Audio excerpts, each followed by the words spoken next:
좋은 아침입니다. 마태복음 5장 13절에서 20절 말씀 보도록 하겠습니다. 13절 너희는 세상의 소금이니 소금이 만일 그 맛을 잃으면 무엇으로 짜게 하리요?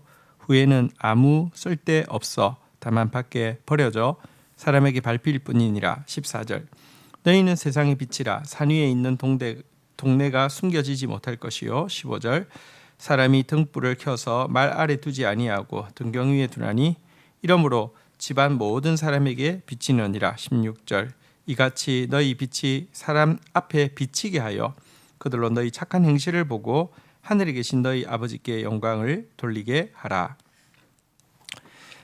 예수님께서 팔복에 대해서 이야기하시고 나서 이 성도들에게 두 가지 중요한 정체성과 함께 또 중요한 사명을 언급하고 있는 내용입니다.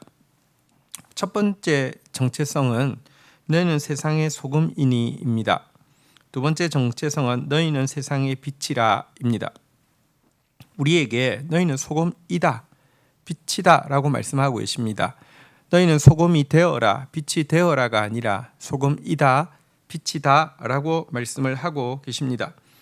사실 우리는 전혀 소금처럼 부패를 막을 수 있는 존재가 아니라 우리 안에서부터 부패한 존재고요. 빛처럼 어두움을 밝힐 수 있는 존재가 아니라 우리 안에서부터 어두운 존재입니다.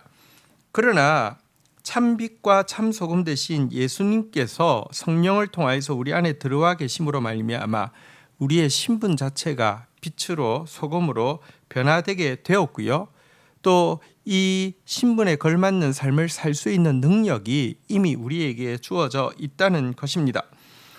이처럼 우리의 신분에 대해서 빛이다, 소금이다 라고 이야기하고 나서는 그러기에 우리가 감당해야 될 사명이 있다라고 또 이야기하고 있습니다. 여러분, 빛은 어두움 가운데 이렇게 어둠을 밝히는 역할을 하는 것이죠. 소금은 부패하는 것을 막는 역할을 하는 것이죠. 우리가 그와 같은 일을 할 사람이다 라고 이야기하고 있습니다. 특별히 여기 조금 더 유념해서 보면 너희는 세상의 소금이다, 너희는 세상의 빛이다 라고 하면서 우리가 어둠을 밝히고 부패를 막아야 할 곳이 세상이라고 특정하고 있음을 보게 됩니다. 신자는 교회의 빛이 아니고요. 신자는 교회의 소금이 아니고요. 신자는 세상의 빛과 소금입니다. 곧 이 세상의 모든 영역이 하나님 보시기에 밝고 향기롭게 되도록 땀 흘려야 될 사명이 있다는 것입니다. 그리고 이와 같은 사명에는요, 또 당연히 이제 책임이 따른다는 것도 우리가 알아야 합니다. 만약 우리가 이 세상의 부패를 막고 썩어가는 것을 방지하지 못한다고 하면 우리는 사명 감당하지 못했기 때문에 우리는 마치 소금이 있는데, 집에 있는데, 천일염이 있는데 맛이 하나도 안 난다고 하면 여러분 그거 어디 쓰겠습니까? 다 버리지 않겠습니까? 세상에 아무 때도 쓸데없어서 버려져 사람에게 밟힐 뿐이고요. 등불 역시 여러분 드러나게 됩니다. 그러나 이 등경 위에 두지 말 아래 두지 않잖아요, 그죠? 그런데 등불 역할을 해야 되는데 등불 역할을 하지 못하면요, 정말 하나님께 영광을 돌리는 것이 아니라 하나님의 이름에 모욕과 수치를 끼칠 수밖에 없다는 사실도 분명히 기억해야 합니다. 자, 이제 17절 보도록 하겠습니다. 내가 율법이나 선지자를 폐하러 온 줄로 생각하지 말라. 폐하러 온 것이 아니요 완전하게 하려 함이니라. 18절 진실로 너희에게 이르노니 천지가 없어지기 전에는 율법의 1.1획도 결코 없어지지 아니하고 다 이루리라. 자, 예수님께서는 이어서 당신께서 오신 것은 율법이나 선지자를 폐하러 온 것이 아니라 완전케 하기 위해서 왔다라고 이야기를 하고 있습니다.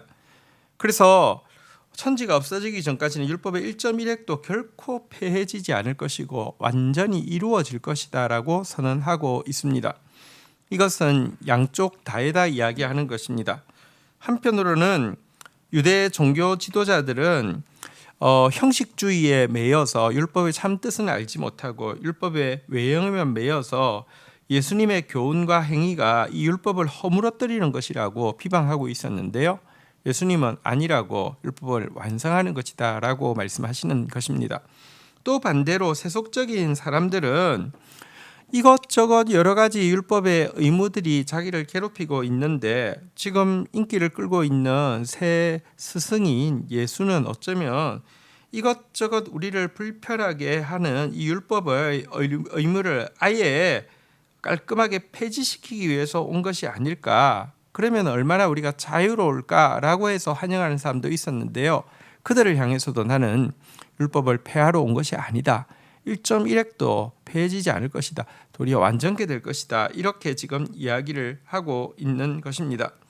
그러면서 예수님께서는 19절에 그러므로 누구든지 이 계명 중에 지극히 작은 것 하나라도 버리고 또 그같이 사람을 가르치는 자는 천국에서 지극히 작다 일컬음을 받을 것이요 누구든지 이를 행하며 가르치는 자는 천국에서 크다 일컬음을 받으리라. 20절 내가 너희에게 이르노니 너희 의가 서기관과 바리새인보다 더 낫지 못하면 결코 천국에 들어가지 못하리라.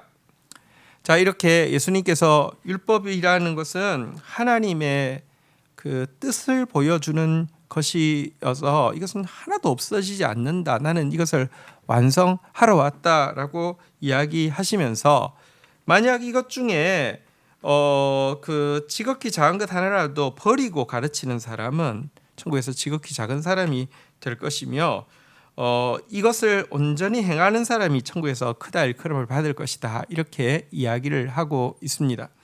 자, 그렇다고 하면 예수님이 율법을 완성하러 왔다고 했는데 이게 무슨 의미일까요? 율법을 완성하신다는 것에는 한 두 가지 정도 큰 뜻이 있습니다. 첫 번째, 사람들은 율법을 받아도 율법의 속뜻이 무엇인지 알지 못했고요. 또 한 가지는 율법의 요구를 이미 다 깨뜨렸기 때문에 율법을 충족시킬 수 없었습니다. 하지만 예수님은 율법의 제정자로서 율법을 주신 자로서 내가 이 율법을 줄 때 어떤 의도로 주었다는 것을 알려주시는 것이 산상수훈의 가르침이죠. 곧 율법의 속뜻을 온전히 보여주시고요. 우리는 이미 그 율법의 요구를 충족시키지 못하고 도리어 율법 아래에서 심판받을 수밖에 없는 존재인데 예수님께서 심판받을 수밖에 없는 이 우리의 율법을 충족시키지 못한 이 그 범죄에 대해서 대신 지심으로 말미암아 율법의 요구를 온전히 충족시켜 주실 것이다. 이것이 첫 번째 내가 율법을 완전케 하기 위해서 왔다라는 말의 의미입니다. 또 한 가지는 예수님께서는 우리에게 율법의 참 의미를 알려주시고 율법을 범한 우리의 죄를 도말시켜 주시는 것으로 끝나지 않고 우리 안에 율법을 지킬 수 있는 내적인 힘을 주셔서 율법을 온전히 지킬 수 있게 해주셨다는 의미도 가지고 있습니다. 우리는 과거 율법을 지키고 싶어도 마음은 원이지만 육신이 약하다라고 탄식하며 지킬 수 없는 사람이었습니다. 그러나 우리 안에 예수 그리스도를 통하여서 성령께서 들어오시고 나서는요, 우리가 이제 이 율법을 정확하게 알 뿐 아니라 기억할 뿐 아니라 지킬 수 있는 새로운 시대를 열어주기 위해서 오셨다라는 것입니다. 이 때문에 그리스도인들은요, 여기 너희 의가 서기관과 바리새인보다 낫지 못하면 결코 천국에 들어가지 못한다고 했는데요. 서기관과 바리새인들처럼 율법의 속뜻은 알지 못하고 겉만 지키면서 의로운 채 하는 서기관 바리새인들보다 우리가 이 율법의 속뜻도 알 수 있고 그리고 온전히 지킬 수 있는 은혜를 덧입은 우리는 그보다 말씀을 온전히 알고 말씀을 온전히 행하는 자로 살아내야 한다라고 이야기를 하고 있습니다. 율법과 바리새인보다 더 나을 수 있는 의를 우리에게 이미 주셨습니다. 이것은 우리에게 있는 의무이기도 하지만 놀라운 특권이지요. 이 의를 정말 의로운 채 하는 그 율법주의자들에게 참된 이 의를 분명히 보여주고 그 차별을 보여주는 것이 복음의 영광을 나타내는 것입니다. 오늘 이 말씀 빛과 소금이라는 신분과 사명에 대한 말씀, 그리고 율법을 온전케 하기 위해서 오신 그리스도 안에서 우리가 온전히 이 하나님의 말씀을 살아낼 수 있는 이 삶을 오늘도 살아드리게 해달라고 또 기도하며 또 그렇게 살아내는 하루 되시기를 축복합니다. 주신 말씀 붙잡고 기도하며 나가도록 하겠습니다. 하나님, 우리는 부패하고 썩은 존재인데 이제 우리가 이 세상의 소금이 되었습니다. 우리는 어둡고 흑암에 갇혀있는 존재인데 이제 우리가 이 세상의 빛이 되었습니다. 주님, 그러할진데 정말 썩어가는 곳에서, 맛을 잃은 곳에서 정말 맛을 내며 부패를 막는 사람으로 설 수 있도록 도와주시옵소서. 어두운 곳에서, 답이 없는 곳에서, 길이 보이지 않는 곳에서 빛을 보여줄 수 있는 사람으로 살 수 있도록 은총을 베풀어 주시옵소서. 그리하여서 하나님께 영광 돌리는 사람 되어지지 우리의 사명 감당하지 못함으로 말미암아 세상에 버림받고 하나님의 이름을 모욕하게 하는 자 되지 않도록 인도하여 주시기를 간절히 간구하고 소원합니다. 율법의 제정자뿐 아니라 율법의 완성자이신 주님을 찬양합니다. 말씀의 소중한 속뜻을 알려주신 것을 인하여서 감사합니다. 말씀을 범한 우리의 모든 죄과를 대신 걸머져 주신 것을 인하여서 감사합니다. 이 말씀을 기억할 수 있고 지킬 수 있는 능력을 우리 가운데 허락하여 주신 것을 인하여서 감사합니다. 하나님, 우리의 의가 율법주의자들의 의와 비교할 수 없는 참 온전한 의를 가짐으로 말미암아 천국의 문을 여는 자 되어질 수 있도록 은총을 더하여 주옵소서. 예수님의 이름으로 기도 올립니다. 아멘.